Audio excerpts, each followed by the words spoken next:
Ihalin kita sa aking mga pangarap, san man umabot tayo. Bati ko rin ang mga tagapagpakinig ng programang Buhay OFW ngayon sa DWDD 1134 Armed Forces Radio. Mabuhay kayo mga OFW, mga bayani ng Pilipinas.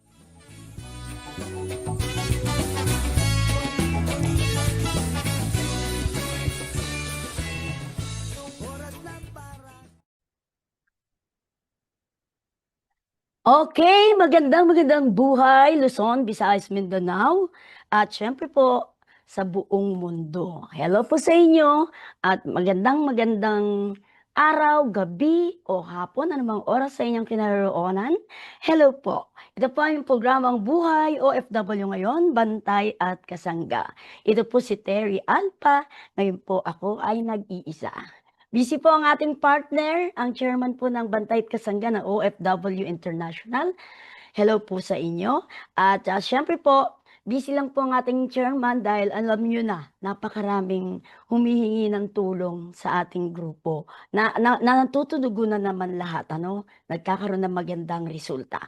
Okay, at syempre, bago tayo pumalaot, kayo po ay nakikinig sa programang Buhay OFW ngayon, dito po sa DWDD Armed Forces Radio, ang boses ng Kawal Pilipino. Ayan. Okay, at tayo po ay napakaraming mga balita ngayong araw na ito.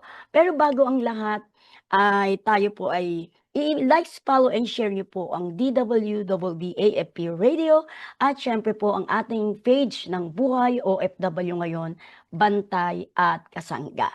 Yes. At ngayong araw po ay tayo po ay mag-update ang ating pong segment ng DOST News. Kailangan po ipaparating natin sa ating mga kabayan ang ating mga balita tungkol sa mga nagiging kaganapan, anong ginagawa ng DOST at paanong nakakatulong ito sa ating bansa. Alam niyo po talagang ang DOST po hindi po ako nagsisisi na maging isang science journalist ng DOST dahil doon po abang kami nagko-coverage ay natututo po kami, napakarami naming natututuan. Okay, at syempre bago tayo magpakita o panuurin ang video ng ating naging coverage sa Philippines School in Dubai, the Philippine School in Dubai, balita muna tayo ng DOST. Okay, ayan. Hello po sa mga taga-DOST, STII, Colin, and Miss, ayan, si Miss, magagandang Miss na nandyan. Okay, ito po ang ating unang balita. Ang pagbuo po ng IRR para sa Virology and Vaccine Institute. Yan po ang dininig sa Bisaya. Para po sa mga detalye, ito po yung nagtipon-tipon ang mga kinatawan mula sa gobyerno, sa akademya, industriya, research institution at civil society sa Cebu Technological University noon pong nakaraang buwan. Ito'y para sa Visayas leg ng Public Consultation Department of Science and Technology. Ukol sa Draft Implementing Rules and Regulation o IRR ng bagong lagdang Virology and Vaccine Institute of the Philippines. Ito po yung BIP Act. Ang sharing ito ay konsultasyon para sa pagbalangkas ng mga alatutunin ng Republic Act No. 12290. Isang video message ang binigyan diin ni DOST Secretary Renato Solidum Jr. ang mga aral mula sa pandemyang COVID-19. Ayon sa kanya ay ipinakita nito ang halaga ng paghahanda at pagtutulungan sa larangan ng siyensya. Ayon pa rin sa kalihim, sa malapit na hinaharap ay magagawa na ng ating bansa na magmula sa sariling virology research ay gumawa ng bakuna sa loob mismo ng Pilipinas at magkakaroon ng ating mga scientists ng pasilidad para pag-aralan ang mga virus at bumuo ng mga bagong diagnostic tools upang maging handa at self-reliant tayo sa susunod na crisis sa kalusugan. Ang layunin din po ng konsultasyon na ito ay masiguro ang partisipasyon ng mga stakeholder at siyempre linawin din ang tungkulin ng bawat institusyon. Magpatibay ang transparency sa pagpapatupad ng batas. Ito yung tinatawag na One Health approach. Ang aktibidad na ginap sa Cebu ay kasunod ng naunang konsultasyon sa Clark, Pampanga. Pinangunahan din ito ni DOST Undersecretary for Research and Development na walang iba kundi si Ma'am Lea Bendia. Kasama rin yung mga ibang opisyal mula sa iba't ibang sangay ng DOST at legal team. Ayan po. At syempre, para sa karagdagang impormasyon, bisitahin nyo lang po ang www.dost.gov.ph. Ayan. Ayan po ang ating isang balita mula po sa DOST. At syempre, meron pa po tayong magandang balita. Ayan. Ito naman po ay ang driver ng DOST Western Visayas ay pinarangalan bilang gawad-dangal ng bayan sa Malacanang. Oh, congratulations ha. Okay, alamin natin ang detalye. Isang huwarang kawani ng gobyerno ang kinilala sa Malacanang Palace, pinarangalan bilang isa sa mga 2025 Gawad Lingkod Bayani Awardee, walang iba kundi si Cornelio T. Mabera, isang administrative aide at driver ng DOST Western Visayas. Ayan, ang pagpupugay 2025 ng nakaraang buwan ay kinilala ng mahigit 35 taon na tapat at na mapagkumbabang serbisyo ni Mabera. Dahil sa kanyang pambihirang dedikasyon, tumanggap siya ng tropeyo, gintong medalya, at 200,000 pesos in cash. Automatic promotion din siya sa kanyang trabaho.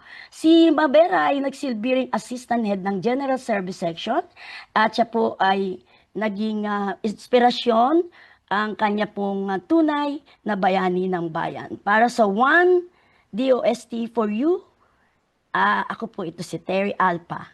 Laging nag-uulat from DOST. Ayan, ayan ha. Kita nyo ha, ang gaming magandang balita ang ating DOST.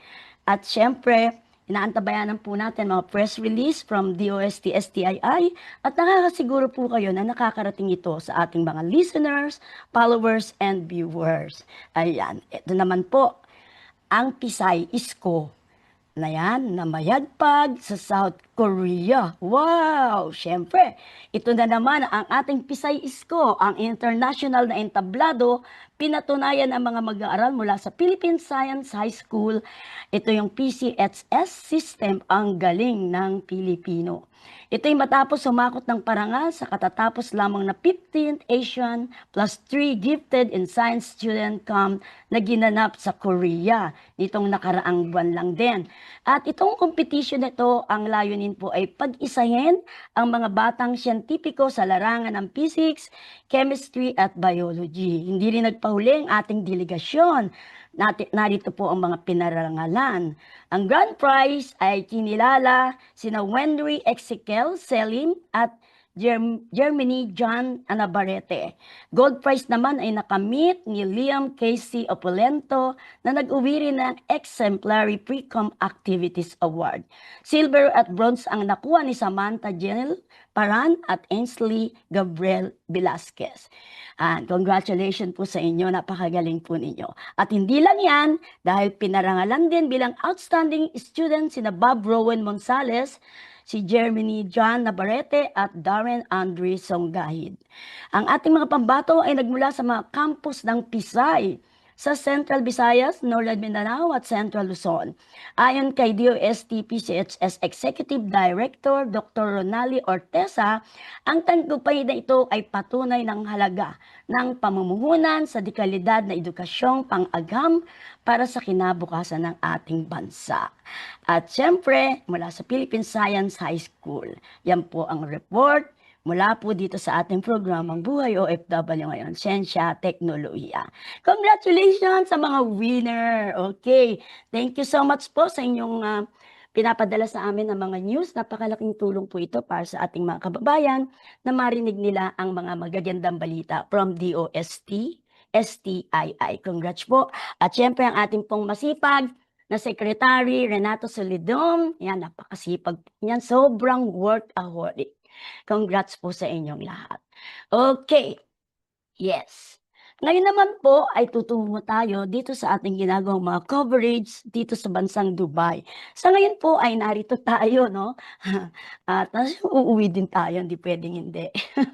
Tayo po ay medyo nagsasaya, nagsasaya, stress-free muna tayo 'no. Alam niyo naman ang buhay, hindi na tayo bumabata, kailangan natin ng relaxation paminsan-minsan. Okay. Itong ating naging coverage ng The Philippine School, ito po ang Leader of Academic Excellence and Values Formation, ang at matatagpuan po ang eskuwelahan na ito sa Al Muhasna, Dubai, United Arab Emirates. Ito pong school na ito dito sa Dubai, The Philippine School ano, ang mga siyempre mga nandiyan ay mga Pilipino, mga magulang na Pilipino, mga estudyante na Pilipino na very talented. Sabi nga nung iba, naririnig ko yung daw mga nakakapag-aral sa school na ito ay hindi basta-basta. Ibig sabihin may kakayanan, magaganda ang trabaho o ano man ang kalagayan. Pero nung tayo po ay nandoon at nag-coverage, nakita natin naman talaga 'no, kung gaano ang mga magulang na Pilipino ay napakaalaga yung kanilang mga anak, super, spoiled talaga sa mga gamit, sa mga suot, kitang-kita mo talaga ang kakayanan nila. At gano'n din po dun sa mga performer, ng mga estudyante ng TVS, ay mapapasaludo ka, ang husay po nila, very talented sa music, sa dancing.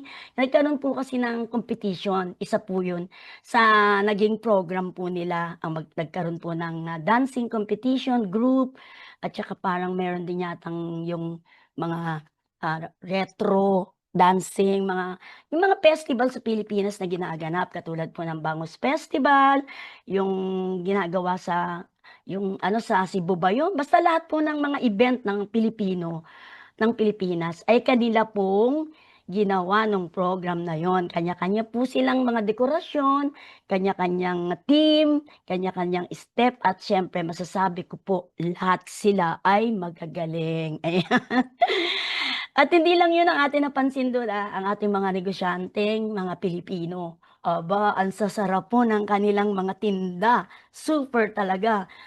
Doon mo akala mo nasa Pilipinas ka, hindi ka na maghahanap ng Filipino food kasi nandun na lahat.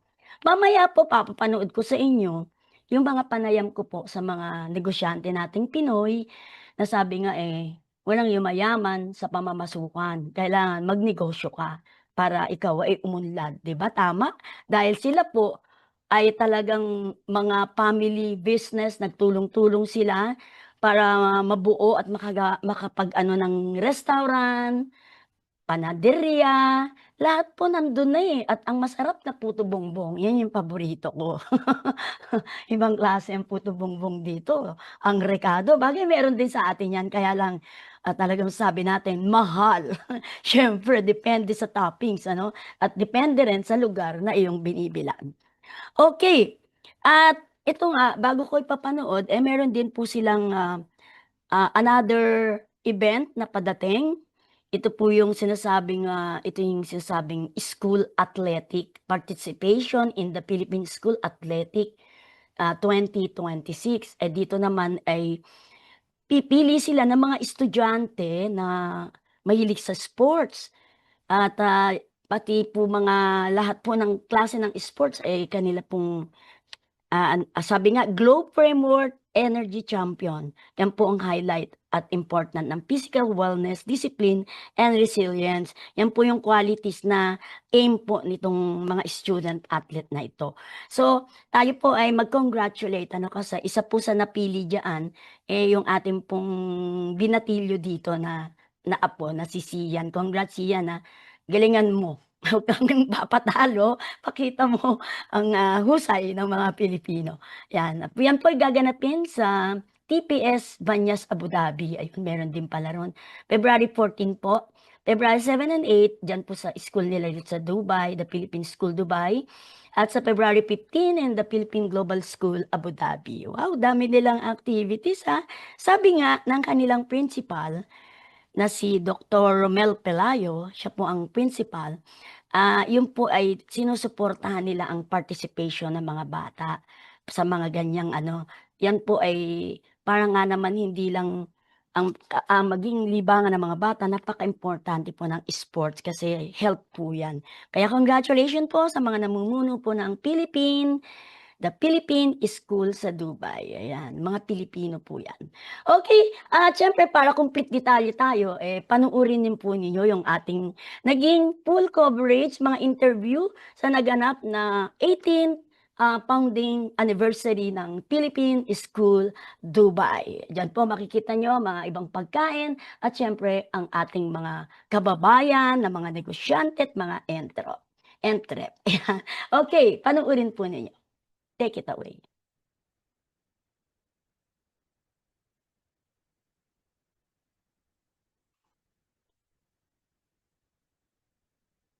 Okay, ayan napanood niyo po ang mga naging kaganapan sa The Philippine School. At siyempre sa last part, siguro makikita niyo yung mga dancer na mga estudyante, mga dancing diyan. At sa part po ng retro, retro ba 'yon? Parang hindi parang 80s. Sa part po ng 80s, kasama po diyan yung ating grandson na si Sia. Nakita niyo naman graceful sumayaw ano? Siguro maraming pagmamanahan, kasama na yung lola. And of course, yung isa po nating grandson din, nagsayaw naman po sa Bangus Festival. Ayan, graceful din po niya 'no. At nakita niyo naman po ang kanilang mga team, tsaka yung mga suot nila, talagang ginastusan po ng ng mga magulang. At, the winner and of course, alam ko winner yung bangus, At tsaka yung ding 80s, nanalo din po sila. Congratulations to all winners ng, talent portion ng Philippine School, yan po ang kanilang ano, congrats po. Okay, at siyempre tayo po ay pansamantala ng magpapaalam at sana po ay nagustuhan niyo po yung ating coverage ngayon at marami pa pong mga coverage ang ating papakita dito sa Dubai. Siyempre, papakita rin natin ang kagandahan po ng Dubai, kung bakit kailangan yung pumasyal dito, ano yung mga kakaiba na hindi mo makikita sa ibang bansa. Ibang-iba talaga ang dating. Para kang nasa planet ano. Hindi ako nga ang tagal na po rito, hindi ko pa po nalibot lahat ito. Kailangan kasi talaga ng time na libutin ito. Kaya inaanyayahan ko mga kababayan natin, bisitahin niyo po ang bansang Dubai, United Arab Emirates para makita niyo po yung sobrang high-tech po ng bansang ito. Okay, maraming salamat po sa lahat po ng followers and viewers. Continue follow, sharing, at syempre likes ang ating pong DWWD Armed Forces Radio, ang boses ng Kawal Pilipino. Ito po si Terry Alpa. Good luck, God bless, always pray, and of course, take care. Maraming salamat po. Welcome to our program Buhay OFW ngayon, Bantay Kasangga, na mapapakinggan po sa DWWD Armed Forces Radio. Sa ngayon po ay nandito tayo sa TPS, The Philippine School Dubai. At ngayon po ay nagdiriwang sila rito ng anniversary. It's Philippine School, kaya para lang tayo nasa Pilipinas. Okay? Yan po yung kanilang 18th founding anniversary. We glow together as one family. Years, 18 stories, a legacy journey. Yan. Sponsored by Himaya International Center. Okay. Yes, yan tayo.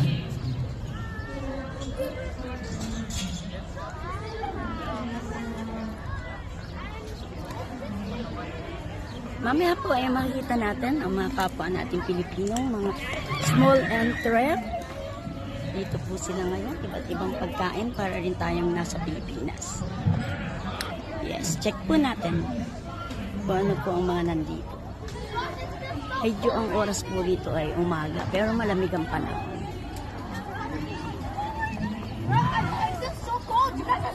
Yan ang mga student na nag-perform kanina.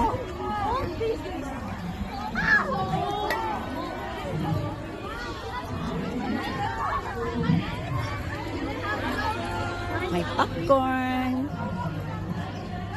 Lahat ng Filipino food po ay narito. Yan. Ice cream. Paradiso. Yan, paano ka nasa Pinas, no?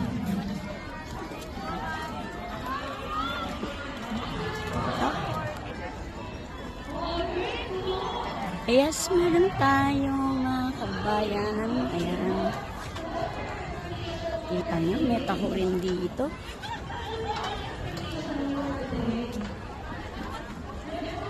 Hello, kabayan. Oh, kompleto. May turon, may kwek-kwek, at yun po yung taho.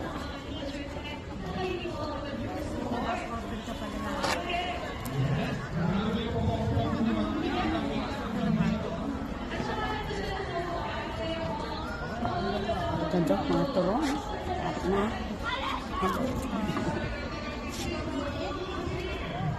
Tapyo. Hello po. Hi, ma'am. Sa media po ako. Okay. Baka pwede mong gusto mong mag-read.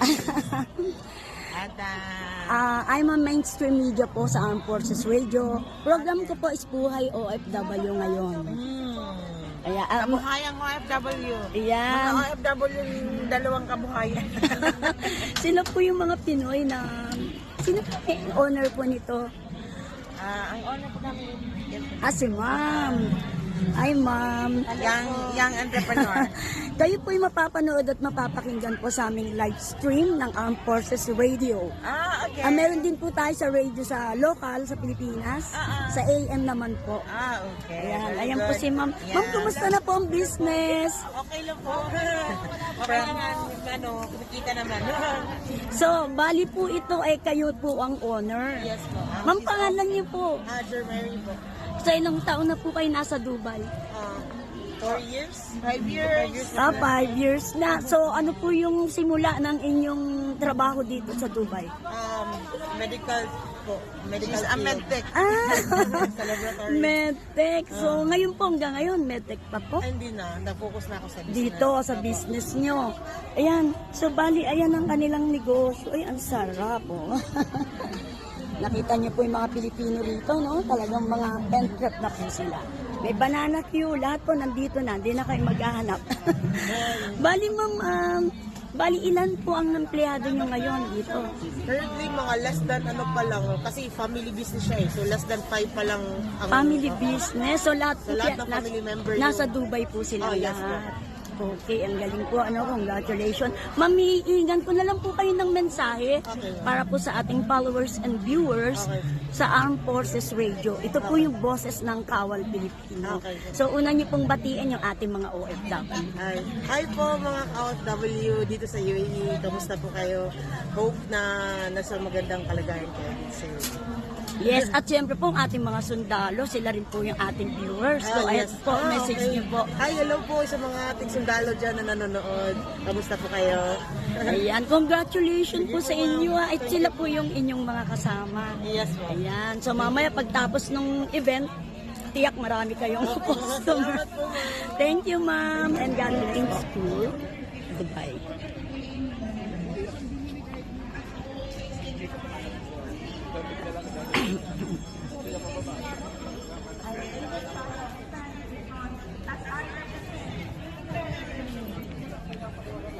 Hello, ma'am. Yes, dito po tayo ngayon sa Philippine School, dito sa Dubai. We are very grateful for the spirit of collaboration. Para sa programang Buhay OFW ngayon, Terry Alpha po. To our dear parents, none of this would be possible without your support. Thank you very much. To our dear students, you are the heart and soul of all of this. This Yan, sa ngayon po may mga parang may fair dito, maraming booth. Or tayo nasa Pilipinas. shine your brightness today. Know that we are here, clapping loudly, watching proudly, cheering the loudest to each and every one of you. Once again, happy Community Yes, congratulations to everyone. But others as a family. To honor this journey of collective growth, we are honored to invite Dr. Renal Ilaya, School Principal of PBS1 for the Ito po ang ating entree, mga Pilipino po, para rin po tayong sa Pilipinas. To the Snowy Magic of Frozen by KG2D and Attic of Frozen by KG2 and finally to the Glowing Dreams of Tangled by KG2G. Nandito po tayo ngayon sa Dubai, sa Philippine School. At ito po yung Abia Clinic. Ayan, there you can test po. Siyempre, alamin natin kung sino po yung dentist dito na balita ko ay Pilipina. Hello po ma'am, para po sa programang Buhay OFW ngayon, Bantay at Kasangga sa Armed Forces Radio, ang boses ng Kawal Pilipino. Kasama po natin ang Pilipina Dentist. Ma'am, ano po pangalan nyo? Opo, gaano katagal na po ba sa Dubai? Wow! Ang unang trabaho niyo po ba dito ay dentist din po? Okay, so nag-i-enjoy po kayo dito, no? So, kumusta naman po ang Pinoy dentist sa ibang bansa? Katulad po dito, siyempre, hindi lang po Pilipino mga client nyo o mga patient nyo, meron po mga ibang nation din po. So, kumusta naman po? Okay naman po. Challenging po siya, pero syempre po, as a dentist po, yun naman po yung gusto po natin na Okay. Ma'am, gaano katagal na po kayo nito, sabi nyo? 5 years. 5 years po. Saan po kayo sa Pilipinas? Cavite po. Cavite. So, nung una pong punta niyo po rito, kayo po ay namasukan muna po? Namasukan po kayo bilang dentist? Yes po. So, ngayon po, kayo na po ba yung owner nito? Napapasukan pa rin po. Ayun. So, very successful si ma'am. Okay po. So, yung pagdating niyo po rito, wala naman po mga naging problema. Okay po ang lifestyle niyo rito, lahat. Okay. Ako po kasi 15 years na sa Dubai.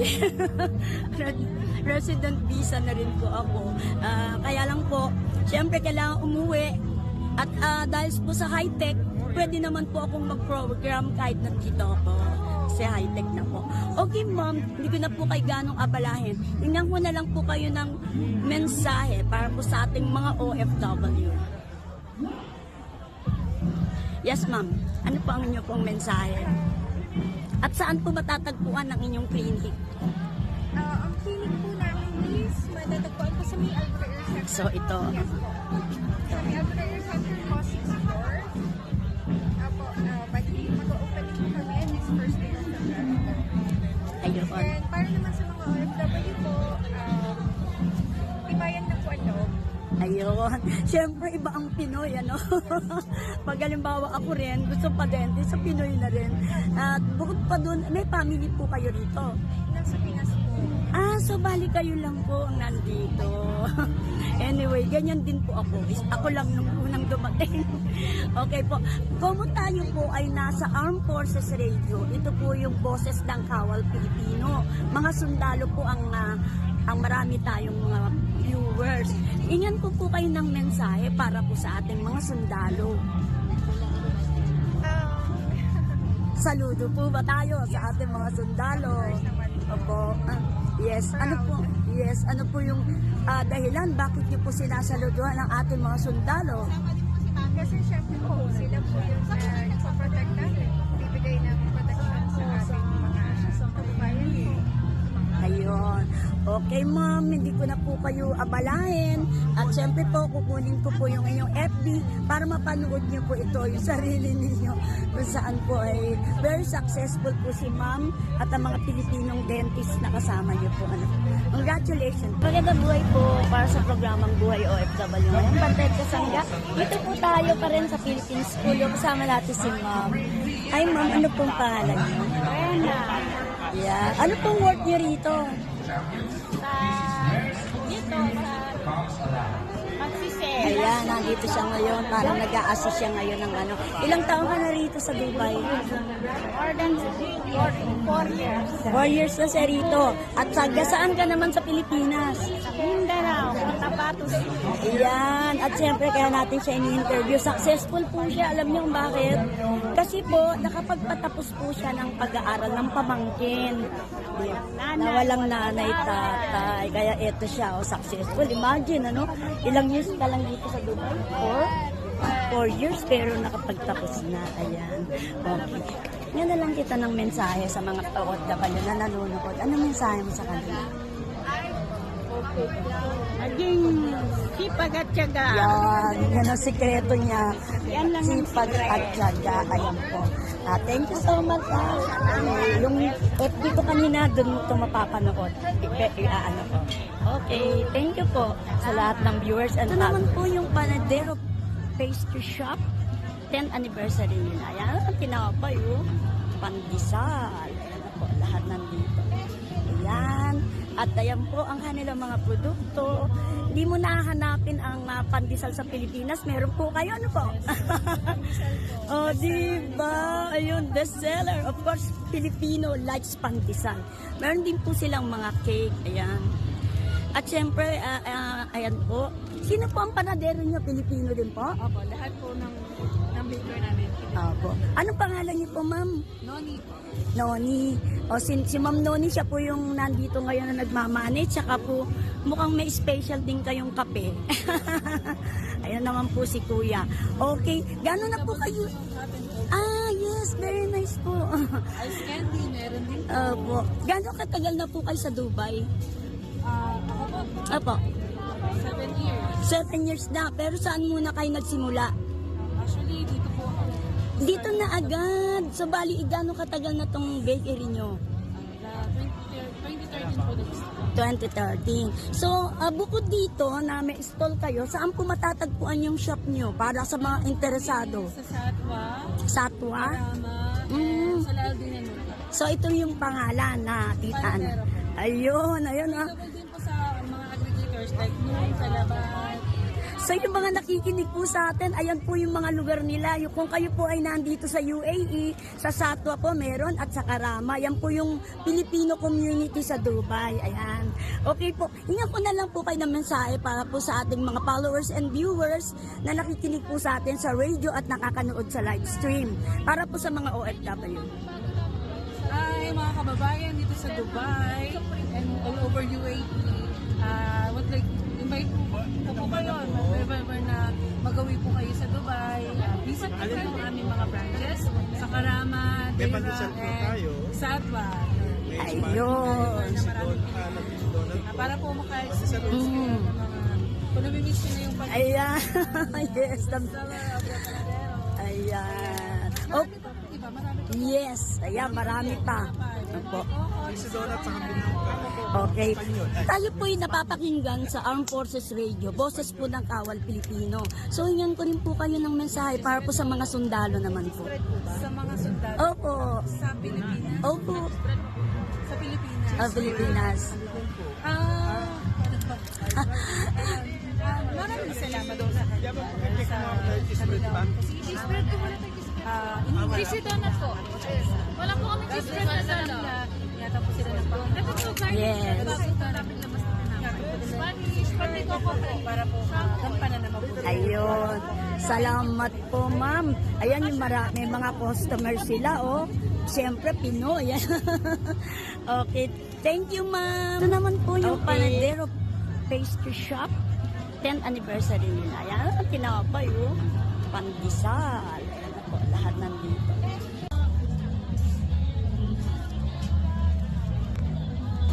Ayan. Ma'am, saka po.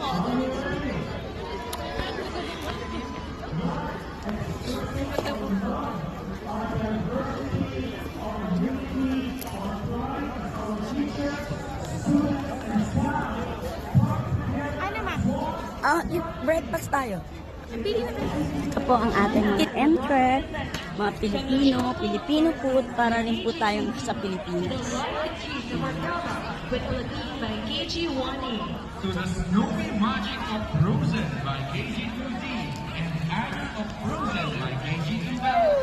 finally, to the glowing dreams of Carmel by KU2G. Ito po ay ang Afford a Cup, home of your Kapampangan and Filipino beverage bestseller po. Ayan, may palabok sila, milky cheese bread, Kapampangan, chicken sisig, milky cheese roll. Ayan, mukhang masarap ang kanilang mga products. Hi, ma'am. Sino po owner? Hello, sir. I'm from media po, Armed Forces Radio. Mainstream media po ako sa radio po. Yes. Ako po ay ang host ng programang Buhay OFW ngayon, Bantay at Kasangga. Ito po yung BK. Kami po yung tumutulong sa mga OFW na may problema at kumukuha po kami ng complaint sa mga gobyernong pasaway. Ayan, ngayon po, ito po, Afford the Cup. Oh? Sir, ano po ang pangalan nyo? Chandler po. So, bali, gano'ng katagal na po ito? 3 years pa, magti 3 years po. 3 years. So, gano'ng katagal na po kayo dito sa Dubai? Actually dito ma'am sa Dubai, ano pa lang po, 3 years pa lang po. 3 years. Ano pong una yung work nang nandito kayo? Ito po, first job ko pa. At business agad. Ang galing po. So, meron po ba kayong kasama rito? Actually ma'am, ang owner nito, Kapampangan din po sila ma'am. Pilipino Oo. din po. Mag-asawa po sila. Mhm. Tapos, yun po, sila matatagal na dito ma'am. Nasa 16 years to 17 years po sila. Ayun. So, kayo po ay 3 years pa lang dito sa Dubai. Pero, eto na po. Meron na pong business na minamanage. Opo. Yes, ito po yung isang ating pong kababaeng Pinoy na mga entrep. Ayan po si ma'am. Ano na lang po, ingan ko na lang po kayo ng mensahe para po sa ating mga OFW. Ay, opo. Ay, ma'am, palabok po.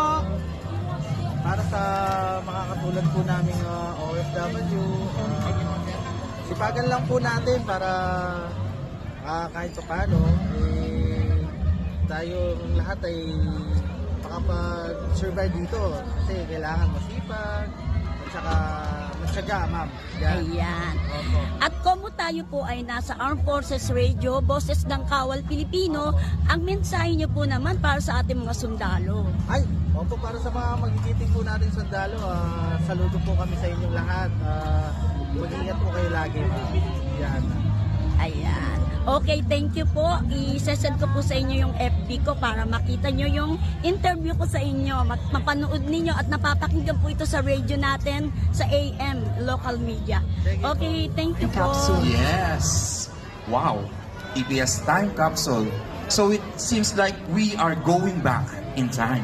Yes, that's why. So it's like a treasure check. Can they visit this EPS time Near the capsule? entrance, my dear parents, guests, visitors, please be reminded that we have our TPS time capsule right on our entrance, and it is initiated by our very own ever dynamic SSG or Supreme Student Government in collaboration with our very loving and supportive